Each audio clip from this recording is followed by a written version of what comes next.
Hi, good afternoon, everyone. Welcome to this series of Vidyalan webinars powered by Creative Warriors. And today we are talking about education and development and in the new age of AI. And this is Pooja Arora welcoming you all to this platform back. It's been a long journey. We have started in 2019 and now we are sitting on 2024 with the series of webinars. And it is always a pleasure to invite such august people. Today, who do we have?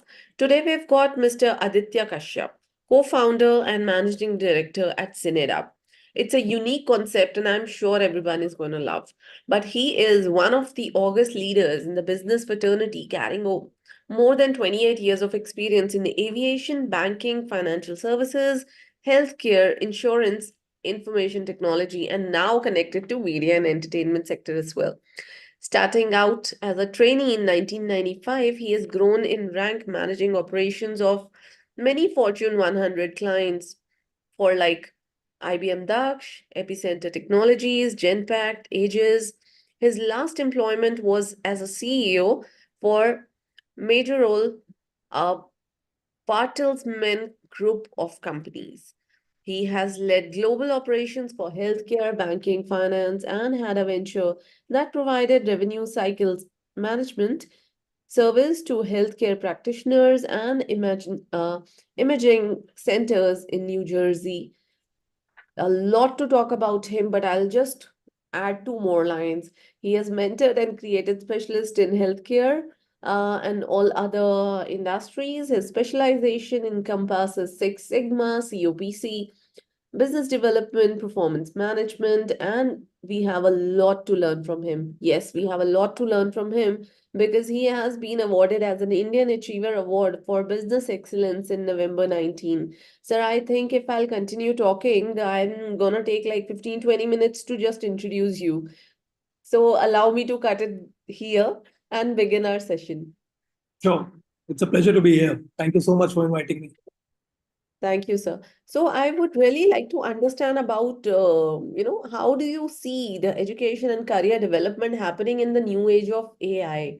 As you know, a lot of people say AI is gonna, end a lot of jobs. Few people say it's gonna create more jobs. Few people say it's gonna make, create people. People will stop rather thinking and just use AI for their responses. So, how do you see education and career development? So, actually, let's understand what is AI. AI is a set of data which is there in a particular system. And whenever you put a question to it, it searches its data and gives you the response. Now, which means something which has already happened and it's there stored somewhere, you get the same response. AI is not thinking, it's not a thinking engine, it can't create a new solution. It can only answer you from the database which it has. Of course, it gets updated every time you enter new data. So if you are, let's say, writing a script on a computer and putting it online, as soon as it goes online, it will go into the AI database. But that doesn't mean that AI can create a new story. Yeah, it can. If you ask a specific situation or give set of situations, it will search the database and mix and match and give you a kind of a script. We're talking about media and entertainment primarily. But the most important thing here is that it is not generating it out of itself. AI can't think. It only gives you a result from the database. Coming back to your question on whether it can take away jobs. Yeah, so all the repeatable jobs which are monotonous in nature, which like somebody is doing one thing again and again and again, that kind of jobs will be taken over by machines because machines can do it accurately. They don't have fatigue. They don't get tired. So it can be done very easily. They don't have emotions or fever or sickness of that sort. So yeah, that those kind of jobs definitely will go to the machines, and I think, but still the machine operator has to be a human. When to switch it off, when to switch it on, and how to control it, they'll still be a human. My take on the future is that anybody who thinks that today they know it all, for them to survive their future, in the corporate world are at risk. Anyone who thinks that they do not need to learn anything, they are at risk. Somebody who keeps themselves updated with the latest technology or latest trends in the market, or is eager to learn new things, think, they will always be there. They will always sustain. So whenever I give this lecture to the students, I always tell them that never think that your learning stops. I am learning today. I've been in the corporate world for good 29 years now. Next year I'll complete 30. But I've been learning. I've been learning from various industries. I started with aviation, then went into telecom, healthcare, BPOs. I've worked in multiple industries, and the only thing which kept me going every day was my hunger to learn. I think that's why I'm still enjoying whatever I'm doing every day, and that's what my suggestion to all the students is that don't think that college or an MBA will stop your learning. You don't need to learn after that. Every day in the job, and even if you are doing a job and you're well trained, but what next? You should always think and keep yourself, your knowledge updated, upgraded. Knowledge, I think upskilling, reskilling is very important to survive in the industry right now. Yes. And rather not just media and entertainment, but everywhere for survival Everywhere. or yes. And how do you see the new age technologies actually, hampering the mind frame of youngsters? Because somehow what I have observed, there are few people who would just think that, okay, they don't need to learn anything. Google hai na. So as I said, Budaji, Google is giving you the answer which is already there. So yeah, it is actually. So it's up to us how we are using the technology. Are we becoming a slave of it, or we are using it to our advantage? Some things which we can maybe search and get like directions to reach a place where we know that there will be less traffic. So Google Maps can definitely help us instead of us getting stuck in a traffic jam. Yeah, that ways technology is very, very empowering. It is helping us cut short our time to learn something new or to know about a particular stuff. So using it for an advantage is amazing, but becoming a slave of it, primarily when we talk about social media today, the young generation spending, I don't know how much amount of time they are spending on Instagram, Facebook, and other tools. And just for fun, fun. I remember the old days where you would get weekends for fun. And maybe you will play your favorite sport or you go with family out watching a movie. Today, that fun factor has become from morning till night. So every time we are stuck on our smartphones, trying to watch Instagram reels for fun. We're not learning anything. It's just fun. And actually, too much of fun is wastage of time. If you're learning something with this technology, it's great. Then you are in a continuous learning mode. So you are using YouTube to learn about something new technology which is coming, or getting updated with the world affairs. That's good. But you are using technology to see reels on Instagram and wasting your time. I don't think that's of course the result is going to be drastic, and then you're doomed to fail. Sorry, I was talking on mute. Absolutely, I'm with you on this because nowadays, you know, machine can get damaged sometime. You need to have your own, at least, you should be able to stand up on your own feet. You cannot be dependent. And very well mentioned point, the technology we have, if we are wasting time out of it and not learning anything, it's a complete waste. In AI, what new job roles or new technologies you are thinking of coming? But I would also like to understand about your product. Your product is completely based on AI, if I understand that. I would really like, okay, not AI, I don't know. That's a very good point, So I and would really like to understand how your project is unique. It is unique, but what made it unique? I would really like you to explain that.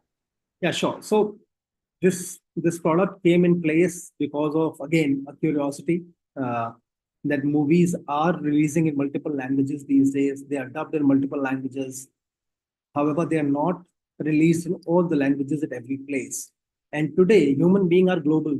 A Tamilian doesn't only live in Tamil Nadu. They can live in Mumbai, Gujarat, Delhi, Kolkata, anywhere. Similarly, a Malayalam speaking person can live anywhere in the world. A Kannada speaking person can live anywhere in the world. And in fact, in Tamil Nadu, there's not only people who speak Tamil. There could be a Hindi, a Telugu, or a Malayalam, or a Kannadigan living in Tamil Nadu.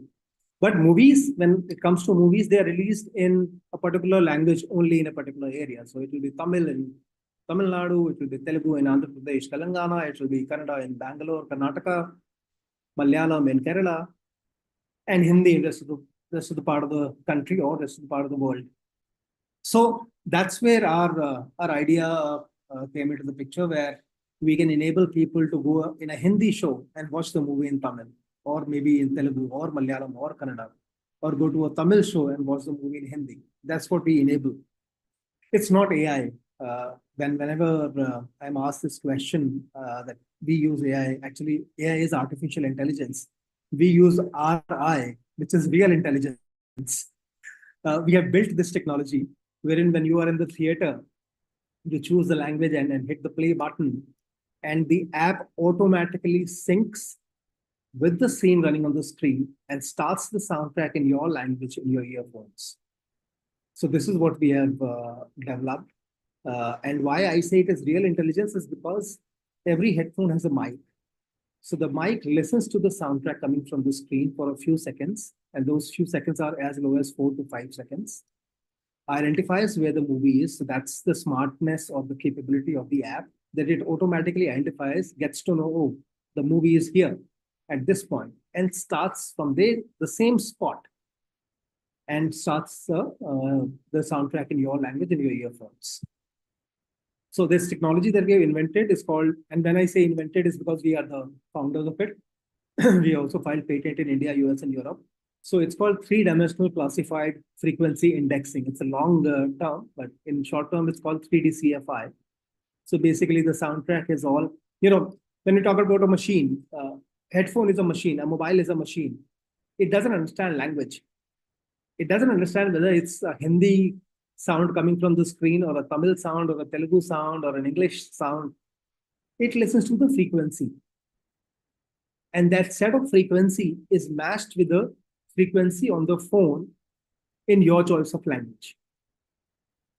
And that match, the exercise of matching it accurately, when we say accurately, it's as accurate as a frame. So a movie in the theater is played at a speed of 24 frames per second. 24 FPS is what we call it in technical word. Now that 24 frames per second means in every second there are 24 clips which passes on. And out of that 24, we pick one.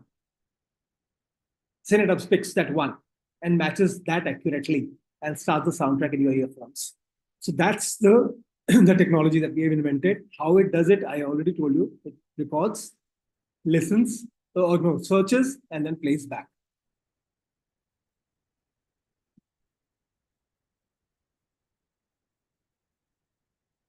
You're on mute, Vidaji. I'm so sorry. So it's a completely new thing that's gonna change the theater experience altogether. So now, as a layman, if I don't understand one language, I don't have to read the subtitles to enjoy the movie. I can enjoy it with my headphones. Vidaji, nobody enjoys movies by subtitles. When we go to watch a movie, we want to get entertained.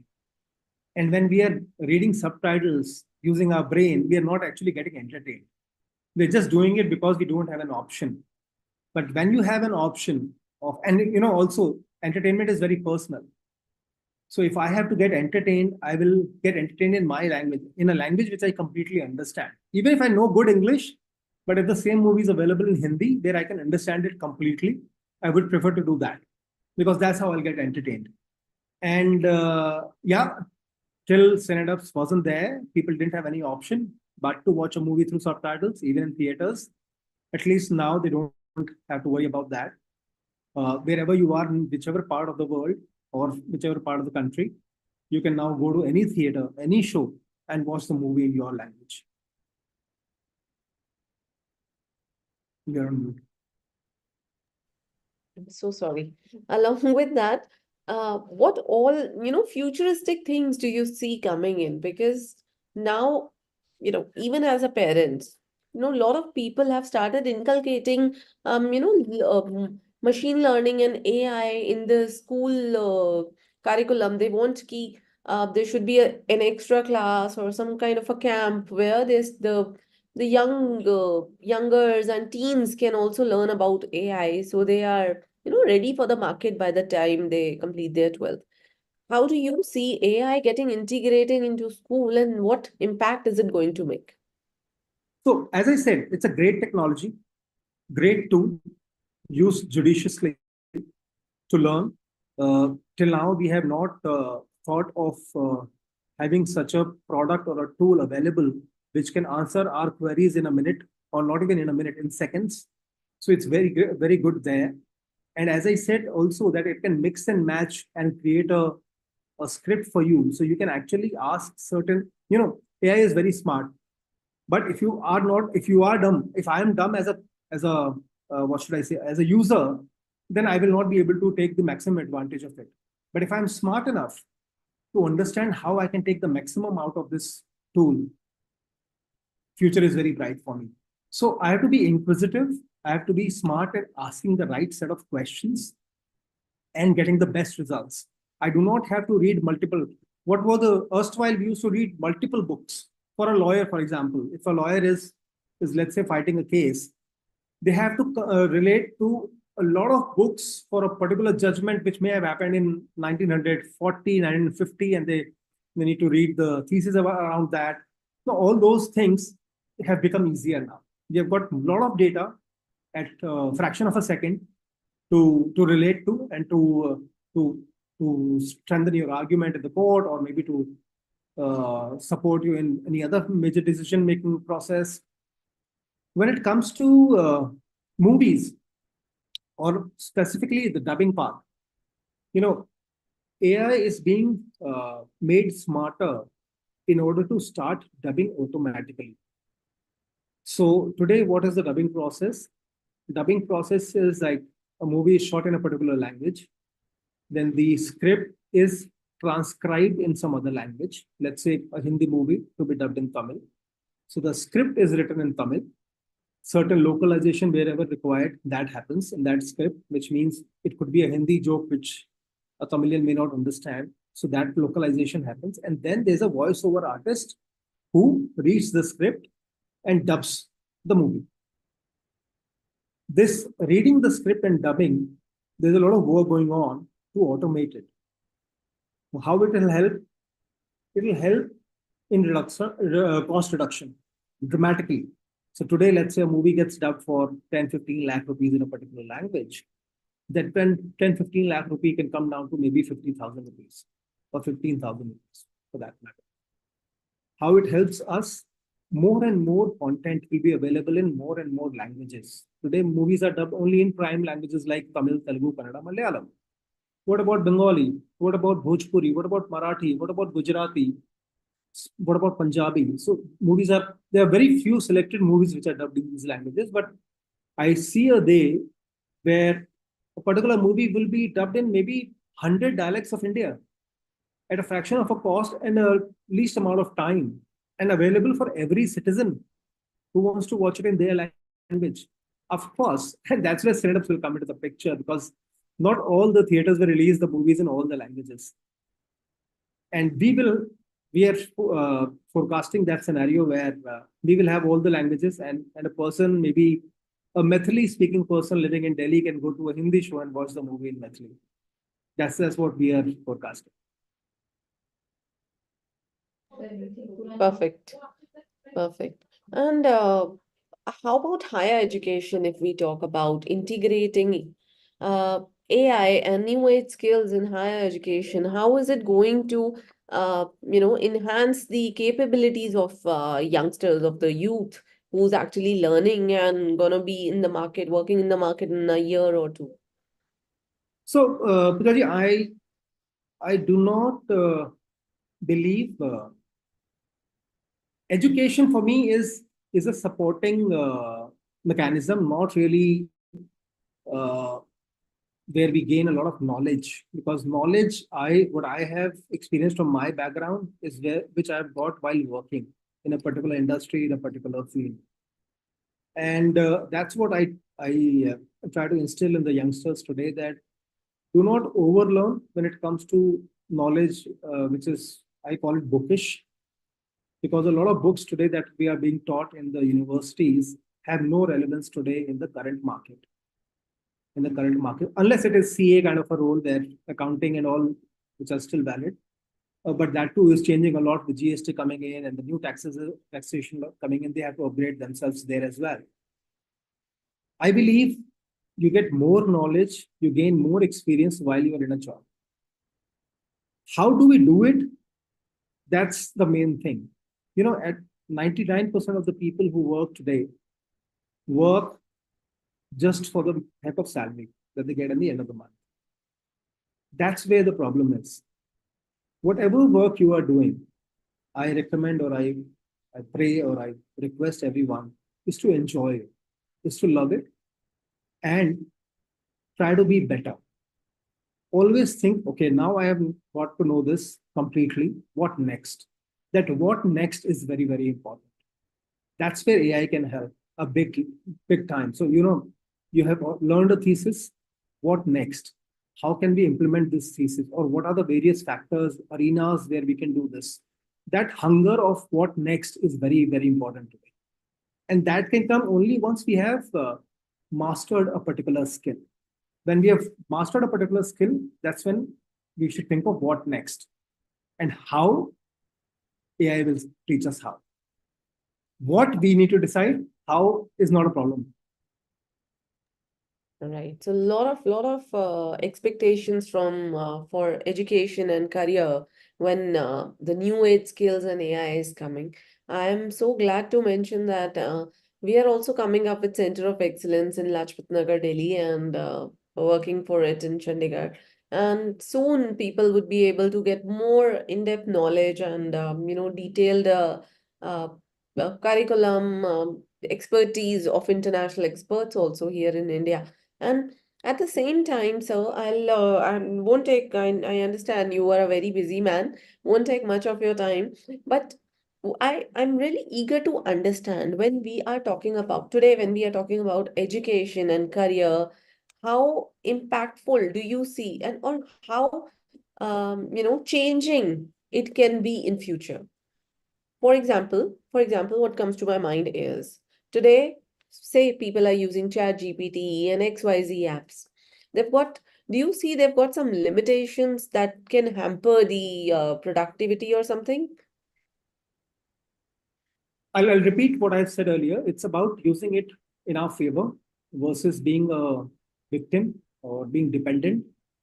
It's a great, it's an advanced Google, honestly. It's an advanced Google which searches the database and gives you a result. And of course, it's becoming smarter. Even Google had a lot of AI at that time, which we were not calling it AI. It was simply Google, or before Google, it was Yahoo, which was giving us all the information. It's about getting the information and getting the information to an extent where we can use it. Actually, at times, information overload is also dangerous. You get so much of information that you don't know where to use it and how to use it. At the end of the day, it's you who have to use it, right? It's the person who's searching for a particular information is the one who's going to use it. System is only going to give you all the information. Not going to do the work for you. Let's say you have a question that you want to answer and you search the question type the question on ChatGPT, you get the complete answer. Now, it's not going to write that answer for you in an examination.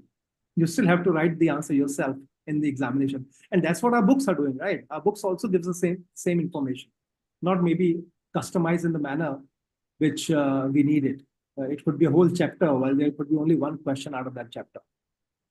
It's about us using it judicially. Judiciously is where it is going to be important. It's going to change our education system, yes, to a lot extent. I believe the normal question paper system may change in the future. Question paper system may become more smarter, keeping in mind that there are various intellectual technologies which are there available for the students to read from or to know the information from. Earlier, it was only textbooks.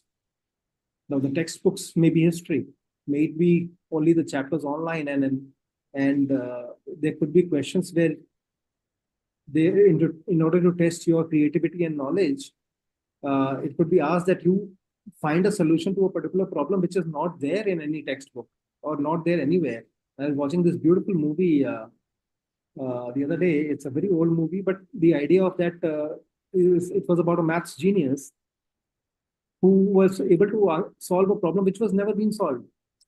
So those kind of creativity and knowledge is what I foresee in the future. Which, and you know what, I firmly believe that there'll be a, a huge hue and cry among the students of knowing something new which is not there in the chat GPT or not there in AI. Because at the end of the day, AI is a set of database. If you don't enter something there, it will not know about it. It can't learn automatically. You need to, somebody needs to manually enter something. So, or need to feed into the system. It is machine learning, and the machine learning is only limited to making it a smarter search engine. But it will search at the end of the day from the database which is there. Right, right. New can you identify, what new can you find out which is not there, is going to be a big thing in the future. Exactly. And when today we are talking about AI and new age skills, since COVID, online learning has become a new thing, or rather a big thing, where they save their time of travel also, and certain kind of online interactions can usually, especially for the technical job roles, it usually covers your, your question answer, and your queries can be resolved online. How do online courses and certifications do you think plays in education of new age skills compared to the traditional way of learning? So Com- a human touch is missing. Sorry? A human touch is missing. Mm. Remember, we used to look forward to going to the school, get scolded by the teachers, get punished. Of course, all of that is going to miss, and that, it, a lot of emotional intelligence comes from these experiences, which are going to be missing when it comes to online. Online is able to educate. The knowledge that you need, the knowledge transfer is happening. So you get to learn what you want to learn, but it's the EQ which goes for a toss in the online education system. And that's what I fear in the future will be much more in demand. AI or all these automated engines, search engines, do not have any emotional content.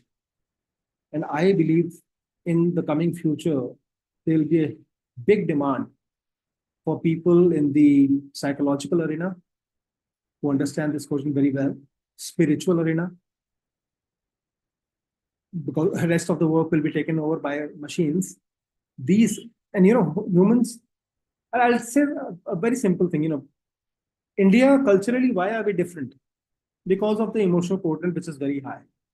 We live in a joint family, we have a lot of friends, we hang out together, we do not leave our parents when we turn 16.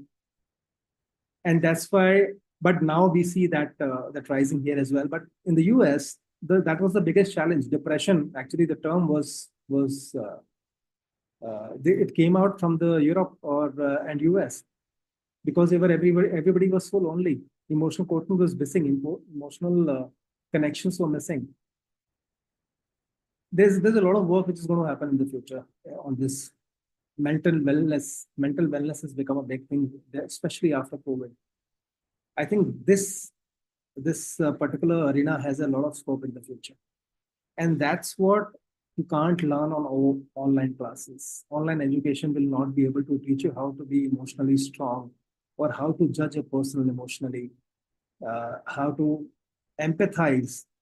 Empathy and sympathy, the basic difference of these two words, teach that to someone.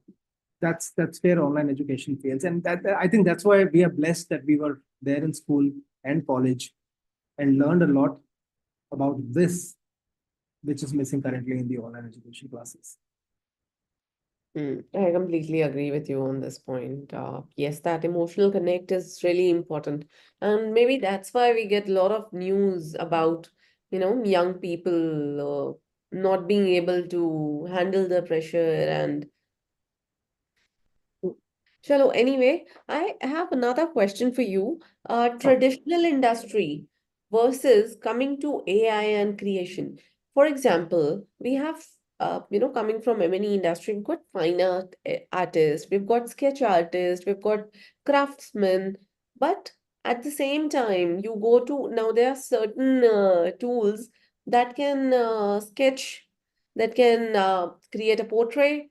So how do you suggest an amalgamation is needed to bring up the traditional artist and bring them at the platform where they can be at par with the AI, the current needs of the market and to be able to get their livelihood? Because otherwise, though, I think no. So it's the other way around. Because everything which is going to be available in the market will be will be manufactured or created by a machine, that anything which a human creates will have a more value. Any artist today who creates manually will have a higher value in the market. Uh, okay, let me explain you with an example. Call centers. Now, call centers were traditionally managed by human beings. So you call somebody, you call your bank, somebody will pick up the call and answer your queries to your satisfaction. Today, that job is done by IVRs or machines primarily. And if you want to speak to a human, you pay extra. So that means, what does that mean actually? That means that the human being who's answering your call is more valued than the machine. Because you're sick and tired of machine, you do not want to speak to that IVR and press 1 or 2 or 3. You directly want to listen to somebody who has a human voice, and then he can relate to your problem and give you a solution. I think the same thing is applicable when it comes to art. In the future, what I see is, because of the dependency of a machine, a lot of things is going to become very stagnant, and market will be filled with such products. And that's when a human, pottery, for example, a machine made uh, pot versus a handmade pot. People pay more for the handmade pot, right? Not a machine made pot. Because it's creative. It needs, the design is creative, it's manual. And that's why it's overpriced. That's what will happen to the art.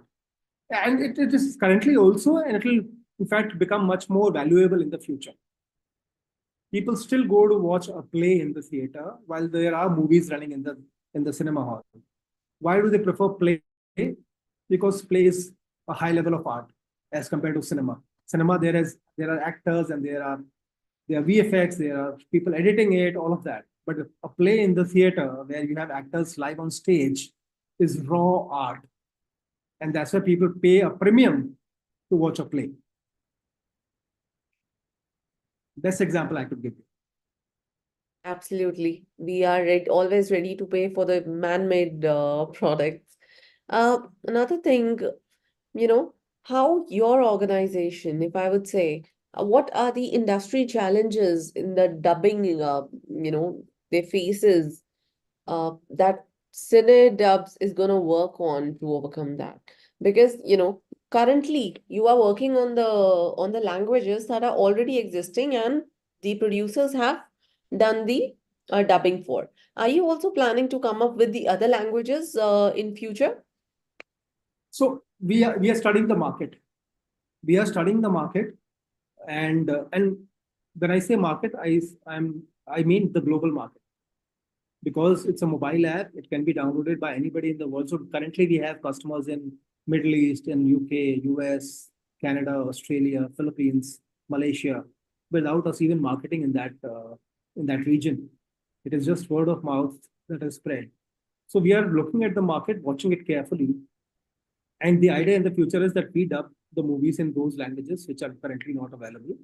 So as I said, today the movies are dubbed in only prime languages, not every language. But if we see that our customer base is subsequent enough, substantial enough for a particular language for it to be consumed in, we will do that, and we will ensure that it's available for those customers. For example, Arabic. So movies are not dubbed in Arabic currently, but there is a huge fan base of Indian actors in the Middle East. So that's one thing that we are looking at. German, Italian, French, these are big markets, and they're big cine lovers in these countries. As I said about India, the movies are not dubbed. Every movie is not dubbed in Marathi, not Bengali or Gujarati. So these are very big markets which we are very closely monitoring. And in the future, we envisage that we will do that for our customers, because the theaters primarily want to run the shows where they can get a house full. If there is a minuscule number of customers in a particular city, they will not do it. And that's the problem that we are trying to solve currently. And in the future, it will be a bigger solution as compared to what it is currently. Okay, I am sure Cinedub is gonna support all the movie lovers, all the entertainment lovers, and make them, make it feasible for everybody to enjoy the content in their own language, not just movies, maybe coming up with more content. Any content, yes, that's very good question, Poojaji. In fact, two things I want to mention here. We are not a niche player, so we will currently, we are of course not charging the customers because of the beta state that we are in. But we will always be we don't want to be very pricey. So, for an example, maybe a movie ticket costs you 300 rupees, we will charge maybe 20 rupees, or maybe 150 or 200 rupees per annum unlimited movies. That's kind of charge that we are planning to keep in the future whenever we start charging. And two, any content which has a scope of consumption in a different language is what we plan to host in the future. Wonderful. So all the best, sir, for Cinedubs also, and we are also seeking your support for future endeavors. Anything related to technology, we'll get back to you, get in touch with you, seek your support, especially for course creation, because it's in huge demand nowadays.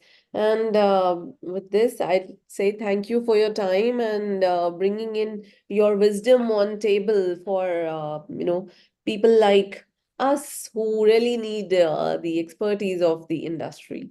It's a pleasure. It's my honor and pleasure to be here, and I look forward for much more sessions in the future, even live sessions.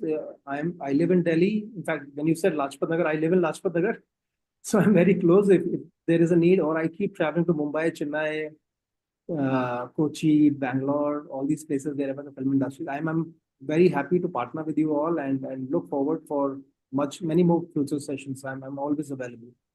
Thank you so much. Thank you. And thank you everyone for staying with us. We are going to organize a series now, and we are coming up with the 5 years completion of Vidyadan. So you can wait for a good stuff coming in soon in future.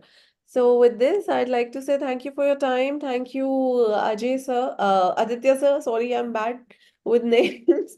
Sorry, Aditya sir, and thank you so much, Aditya ji, for your time. It's really a pleasure connecting with you always. It's a pleasure talking to you always, and lovely people out there at Vidyadan. Yes, keep subscribing us. Like, what is that? Whatever is that bell icon, because you all understand the YouTube language and the social media language. Yes, we have our YouTube channel also. You can visit all the social media handles of Media and Entertainment Skills Council to stay updated with the news and details of M&E industry. And yes, stay connected with MESC for future sessions. Looking forward to meet you all soon. Till then, take care. Bye bye. Have a good weekend. Thank you.